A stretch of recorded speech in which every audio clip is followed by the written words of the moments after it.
cordial saludo a los seguidores del pensamiento al aire y a aquellos países también donde a través de Evol TV nos están empezando a mirar.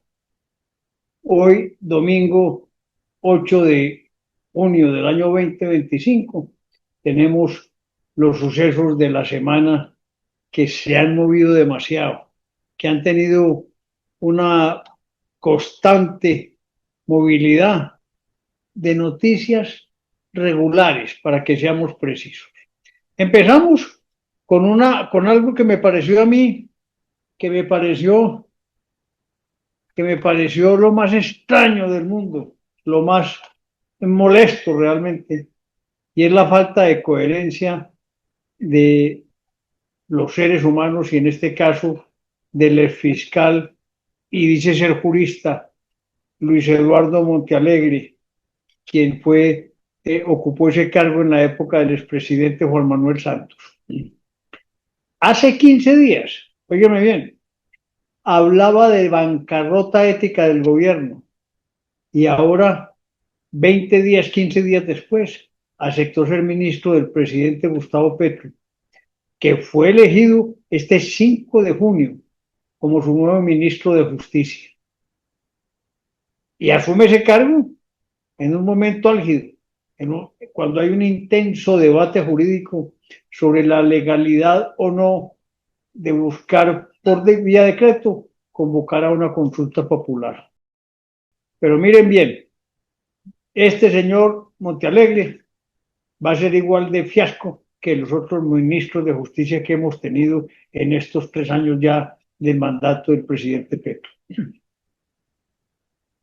No ha habido ministro que dure, no ha habido política a largo plazo, ni siquiera a mediano plazo, para implementar en la administración de justicia una tranquilidad y un objetivo concreto.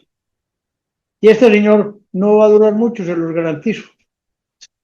Ese ha sido un hombre que ha utilizado el cargo para acabar con opositores políticos, ¿sí? Y ustedes bien que me refiero al expresidente Álvaro Uribe, que convierten la fiscalía en el centro de la opinión y no en el centro de la acción de buscar la justicia, de llevar los imputados al juez de conocimiento para que éste pueda tomar las medidas correspondientes. Yo no le auguro suerte al ministro porque no ha sido coherente. Esperemos a ver qué pasa. Esperemos a ver. En medio del déficit fiscal más alto de la historia, se está considerando activar la llamada cláusula de escape para suspender temporalmente la regla fiscal. La medida implica un déficit estimado cercano al 7% del PIB, muy por encima del tope legal del 5.1%. Los críticos, que son la mayoría, advierten que este desvío, en un contexto sin tener eventos extraordinarios como lo exige la ley, podría aumentar el costo de financiamiento del Estado, perjudicar la confianza del mercado y arriesgar la calificación crediticia de Colombia. Ese es el riesgo, señores. Y miren, en este gobierno no se han podido aumentar el pago de los impuestos, porque no hay confianza, porque saben que si pagan se va para la corrupción y la corrupción rampante de una manera impresionante por todos los amigos y compañeros de lucha del presidente. Por eso baja el ingreso a través de la DIAN, porque prefieren esperar a ver qué pasa y no arriesgar botar la plata por una cañería, como se está yendo los recursos del Estado. Consulta popular por decreto. Es una locura. Llevamos, después de la decisión del Honorable Senado de la República, que 49 votos contra 47 negó la consulta, se han debatido otras miles de formas, todas originadas en esa irascibilidad del presidente Petro, que en esas reuniones que convoca en los pueblos lejanos de las grandes ciudades, invita pues casi que a la rebelión. Pero diversos sectores políticos y gremiales han expresado su rechazo a la medida, empezando por partidos como el Centro Democrático, Cambio Radical, el Partido Alianza Verde y el Partido Conservador, entre otros, que califican la acción como un golpe de Estado y una ruptura institucional. Óigame bien los términos que ya se está hablando en este país. Golpe de Estado y ruptura institucional. El Consejo Gremial también considera que la convocatoria por decreto vulnera la institucionalidad del país y abogados constitucionalistas advierten que el presidente no puede convocar una consulta popular por decreto si ya fue negada por el Congreso. Ante las críticas, Petro ha defendido su decisión, argumentando que convocar al pueblo no es un golpe de Estado, son falacias que se inventa en su mente, porque le voy a decir una cosa, quien elige el Congreso de la República es el pueblo, o sea, el Congreso es el verdadero representante del pueblo. Y si el pueblo a través de ellos dijo que no a la consulta, pues no hay consulta. También lo acaba de corroborar el Consejo de Estado. Dice entonces el presidente que es la Corte Constitucional la que debe decidir de fondo sobre el asunto. Amanecerá y veremos. Nueva convocatoria a un cabildo, esta vez en la ciudad de Cali. La propuesta del gobierno es hacerlo el próximo miércoles, 11 de junio, y espera que el occidente del país se movilice.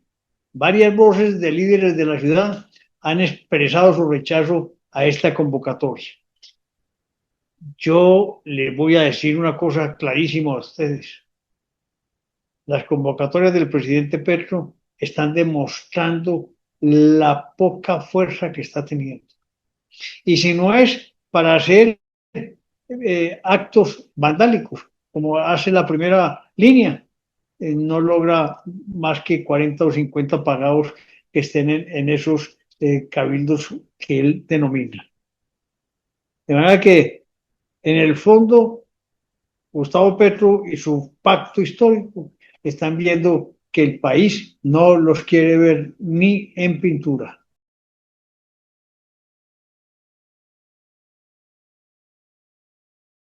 Para ver cosas más insólitas, el presidente Gustavo Petro pidió demandar el presupuesto general de la Nación 2025. Pero es que aquí lo más extraño, lo más simpático es que él participó en su elaboración y fue aprobado por decreto tras ser rechazado por el Congreso. Óigame bien, pues, las inconsistencias que se presentan en la mente de este señor. Lo pone por decreto, se lo rechazan. Entonces le toca así, claro, entonces firma un decreto donde tiene la vigencia del 2025. Y luego dice que hay que demandarlo. Ustedes entienden la coherencia. Siempre la coherencia, la poca coherencia es la que está perjudicando el país. Algunos expertos advierten que si la Corte lo declara inconstitucional, podría paralizar pagos estatales y afectar programas sociales. Esa propuesta genera preocupación por su impacto en la estabilidad institucional y económica del país. Vamos a hablar de noticias internacionales también en este nuevo formato que tenemos con Evol TV en 12 países del mundo. Esperamos que pronto sean más. Cada que el presidente Petro se desaparece, tiene una disculpa. Ahora estuvo ausente de la vida pública por cerca de 60 horas a finales de mayo de este mes, de este año 2025.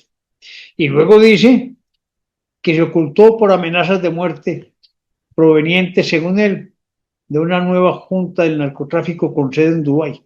Va, va, va, paja, paja y paja que no se las cree sino él. Y de sectores de extrema derecha en Colombia.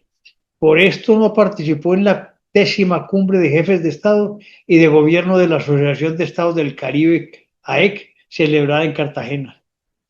En esa cumbre se encontraba el presidente de Panamá, José Raúl Mulino, quien recibió la presidencia pro tempore de la AEC, responsabilidad que tenía Colombia, por lo que la ausencia de Petro fue notable, ya que Colombia ejercía la presidencia pro tempore del organismo y era anfitriona del encuentro realizado en esa ciudad. Y como siempre, tiene que salir la canciller a poner la cara y atender a presidentes de otros países. Qué falta de respeto. En cuanto a polémicas internacionales, tenemos la que se presentó recientemente entre Elon Musk y el presidente Donald Trump. El conflicto se inicia cuando el Musk criticó abiertamente el proyecto de ley fiscal, el pequeño Big Beautiful Bill de Trump, calificándolo de abominación repugnante y anunciando su desvinculación de la administración. Esto provocó una respuesta agresiva del presidente, quien acusó a Musk de haber perdido la cabeza y justificó plenamente su despido. Elon respondió con acusaciones gravísimas, como una pelea casera insinuando una conexión entre el presidente Trump y Jeffrey Epstein, advirtiendo sobre una posible recesión por la política de aranceles impulsada por el presidente también. El presidente lo califica de loco y amenazó con cancelar los contratos gubernamentales de Tesla y SpaceX, lo que provoca una caída significativa en el valor bursátil de ambas compañías. 27.000 millones de dólares perdió Elon Musk a su disputa con el presidente.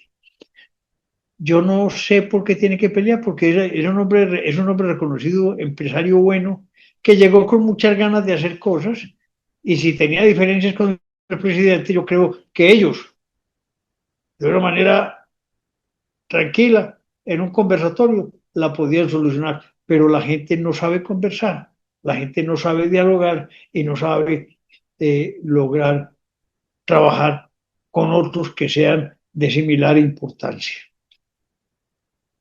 Trump cierra sus fronteras. La más reciente decisión ha sido la de impedir el ingreso a Estados Unidos a 12 países.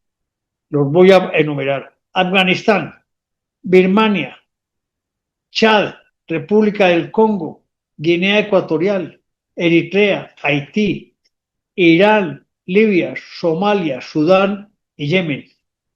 También puso restricciones parciales a 7 países al limitar las visas en categorías específicas como turismo, la B1 y la B2, estudios e intercambio, lo cual afecta a naciones como Burundi, Cuba, Laos, Sierra Leona, Togo, Turkmenistán y Venezuela.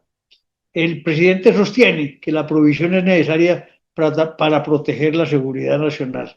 Acuerde que tiene un conflicto con una de las universidades más importantes de los Estados Unidos.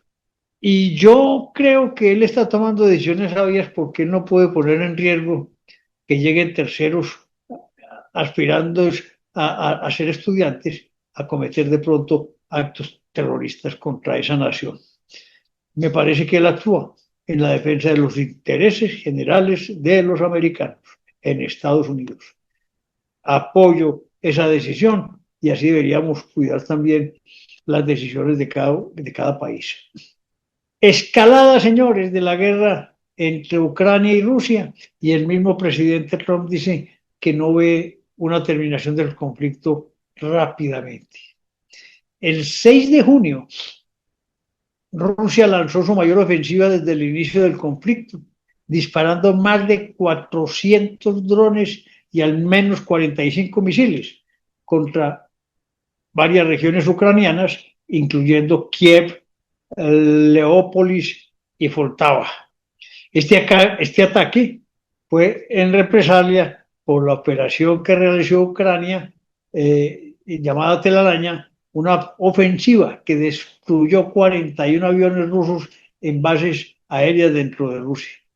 Aunque las defensas ucranianas también lograron interceptar una parte significativa de los proyectiles, al menos 4 personas murieron y 40 resultaron heridos.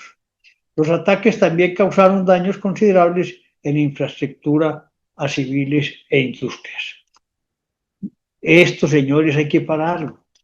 Es una guerra que, miren, muertos, heridos, drama, sufrimiento, y no se va a arreglar el futuro si no hacen un acuerdo. La dificultad está en que no se devolverían regiones. Ucrania pide que le devuelvan a como estaban antes de la primera quitada de tierra que les hicieron. Rusia dice que no. Entonces, en esas están, y mientras tanto, habrá más violencia y por consiguiente más muerte, menos producción, más hambre y poco desarrollo. Ese es el panorama triste de las guerras. Eso es las consecuencias de no lograr trabajar en beneficio de la humanidad. En estos días decíamos que la solidaridad es la base de los pueblos y que el trabajo conjunto, aunque seamos de distintas razas o condiciones étnicas, debíamos pensar es en cómo los propios pueblos, con esos acuerdos, pueden vivir mejor. Ese es un mensaje que hay que mantener, señores. No nos matemos entre nosotros. No más violencia.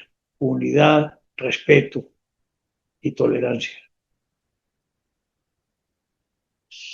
También tengo que contarles que Francia considera reconocer a Palestina. Expresó su disposición a reconocer oficialmente al Estado palestino en vísperas de una reunión con la ONU sobre la solución de estados europeos. Es una crisis que tendrá dimensiones y consecuencias también posteriores. Rápido.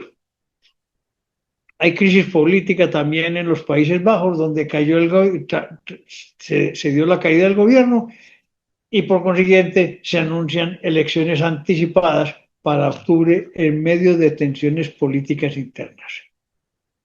En todos los países, miren, Países Bajos, país con mucha cultura, con mucho desarrollo, pero también tiene conflictos. Y me dicen aquí, hombre, es que siempre se habla de los conflictos políticos.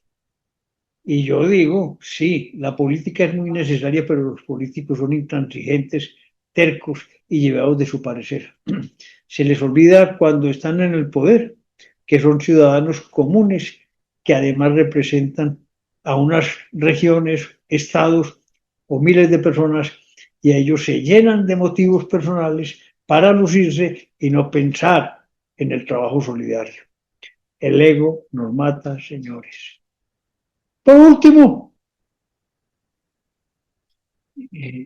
parece que tenemos problemas también en Israel, porque Israel reconoce que ha armado a clanes palestinos en Gaza, incluyendo algunos con presuntos vínculos con el Estado Islámico, con el objetivo de debilitar a Hamas y proteger a sus soldados.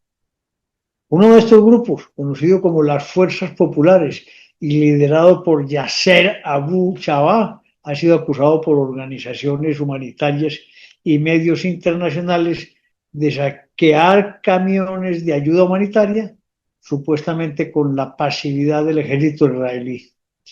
Se considera que contribuyen al caos y dificultan la distribución de ayuda esencial a la población gazatí.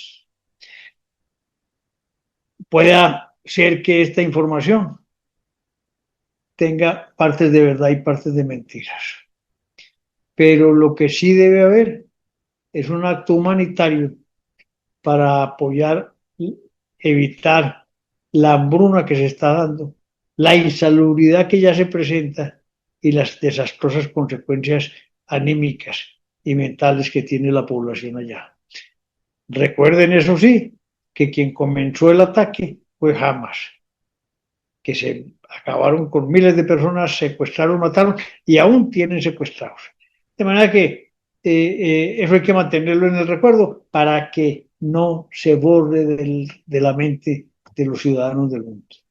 Un cordial saludo, señores, que tengan una semana bonita y que a través del trabajo conjunto avancemos en cada uno de nuestros países para mejorar la vida de todos nosotros.